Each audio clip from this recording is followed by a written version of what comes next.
AK. Saseendran മന്ത്രിസ്ഥാനത്ത് തുടരട്ടെ എന്ന് CPM. Party സംസ്ഥാന നേതൃത്വത്തിന്റെ ഈ നിലപാട് കേന്ദ്ര നേതൃത്വത്തെ അറിയിച്ചു കഴിഞ്ഞു. മന്ത്രിമാറ്റം അനുവദിക്കാത്തതിൽ NCP സംസ്ഥാന അധ്യക്ഷൻ PC ചാക്കോ കടുത്ത അമർഷത്തിൽ. തനിക്കെതിരായ നീക്കത്തിന് പിന്നിൽ PC ചാക്കോ എന്ന് മന്ത്രി എ.കെ. ശശീന്ദ്രൻ 24നോട് തുറന്നു പറഞ്ഞു. CPIM കേന്ദ്ര നേതൃത്വത്തിൽ സമ്മർദ്ദം ചെലുത്തി തോമസ് കെ തോമസിനെ മന്ത്രിസഭയിലെത്തിക്കാൻ NCP സംസ്ഥാന അധ്യക്ഷൻ PC ചാക്കോ കിണഞ്ഞു ശ്രമിക്കുകയായിരുന്നു. NCP ദേശീയ അധ്യക്ഷൻ ശരത് പവാർ അഭ്യർത്ഥിച്ചതനുസരിച്ച് PB coordinator Prakash Karat CPIM സംസ്ഥാന നേതൃത്വത്തോട് സംസാരിച്ചിരുന്നു. ഇതിനുള്ള CPIM സംസ്ഥാന നേതൃത്വത്തിന്റെ മറുപടിയാണ് തോമസ് കെ തോമസിന്റെ വഴിയടച്ചുകൊണ്ടുള്ള തീരുമാനം.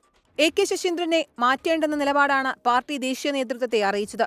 ശശീന്ദ്രനെ മാറ്റുന്നത് ഗുണം ചെയ്യില്ലെന്നാണ് CPIM വിലയിരുത്തൽ.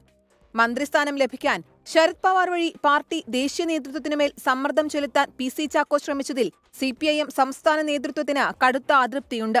തോമസ് കെ തോമസിനെതിരെ MLA-മാരെ കൂറുമാറാൻ കോഴ വാഗ്ദാനം ചെയ്തതടക്കമുള്ള സാമ്പത്തിക ആരോപണങ്ങളുമുണ്ട്. ഇക്കാര്യങ്ങളും മുഖ്യമന്ത്രി ദേശീയ നേതൃത്വത്തെ അറിയിച്ചിട്ടുണ്ട്. തോമസ് കെ തോമസിനെ മന്ത്രിയാക്കാനുള്ള നീക്കം പൊളിഞ്ഞതോടെ NCP സംസ്ഥാന അധ്യക്ഷൻ PC ചാക്കോ കടുത്ത പ്രതിരോധത്തിലാണ്. പാർട്ടിയിൽ മന്ത്രിയെ സ്വന്തമായി തീരുമാനിക്കാൻ പോലും കഴിയാത്ത അവസ്ഥയാണ്. ഈ അപമാനകരമായ സ്ഥിതിയിൽ സംസ്ഥാന അധ്യക്ഷ സ്ഥാനത്ത് ഇരിക്കാൻ താൽപര്യമില്ലെന്നും ചാക്കോ സഹപ്രവർത്തകരെ അറിയിച്ചു.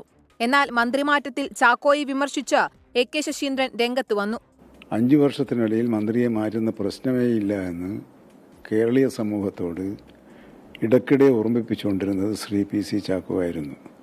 അദ്ദേഹത്തിന് ആ നിലപാടിൽ നിന്നും തോമസ് കെ തോമസിനൊരു അവസരം കൊടുക്കണമെന്ന് നിലപാടിലേക്ക് അദ്ദേഹം എത്തി. യഥാർത്ഥത്തിൽ മന്ത്രിക്കെതിരെയുള്ളൊരു കുറ്റപത്രം തയ്യാറാക്കുന്ന യോഗമായി മാറിപ്പോയോ എന്ന് പലർക്കും സംശയമുണ്ടാക്കത്തക്ക വിധത്തിലാണ് അത് പറഞ്ഞത്. മന്ത്രിമാറ്റം നടന്നില്ലെങ്കിൽ പ്രതിഷേധ സൂചകമായി എ.കെ. ശശീന്ദ്രനെ മന്ത്രിസ്ഥാനത്ത് നിന്ന് പിൻവലിക്കാൻ PC ചാക്കോ വിഭാഗം ആലോചിക്കുന്നുണ്ട്.